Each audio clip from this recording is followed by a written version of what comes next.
Mesdames et messieurs, bonjour, bienvenue dans votre rendez-vous hebdomadaire.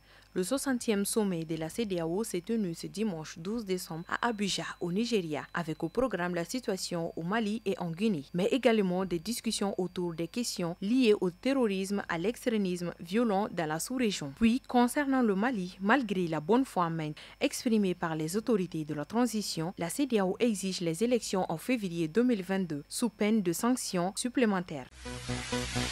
La COVID-19 continue de faire des ravages avec de nouvelles mutations. Le Mali, selon le point de la situation au ministère de la Santé, en date du 9 décembre 2021, le Mali comptait au total 18 394 cas de COVID-19, 623 décès, 15 298 guéris, 353 589 vaccinations complètes et 445 670 de vaccinations incomplètes.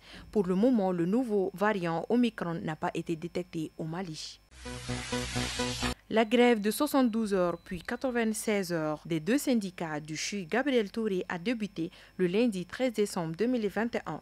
Les raisons de cette grève sont le renforcement des mesures de sécurité et la motivation du personnel, le paiement intégral des arriérés du personnel bi-appartement et le remboursement intégral des primes de fonction spéciales prélevées illégalement, des salaires et de certains, puis l'augmentation des primes, etc., selon les responsables du syndicat gréviste.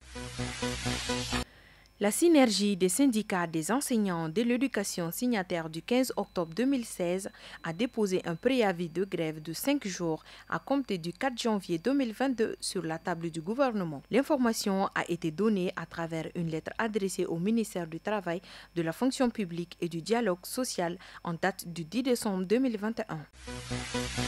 Le lundi 13 décembre 2021, le collectif du personnel de la prise en charge de la COVID-19 de l'hôpital du Point G a adressé une lettre d'arrêt de travail au directeur général du dit hôpital. Il réclame le paiement des arriérés et de primes d'août à novembre. Entre autres, le collectif a arrêté de travailler ce mardi 14 décembre 2021 et menace d'aller plus loin pour obtenir la satisfaction à ses doléances.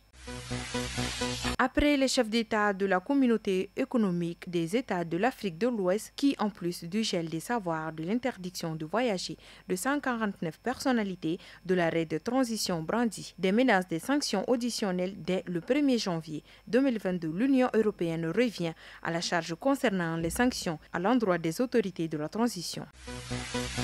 Qualifié pour la première de son histoire à cette étape de la compétition, le Red Bull Salzbourg a évolué plusieurs joueurs maliens à hériter du Bayern Munich champion d'Europe 2021.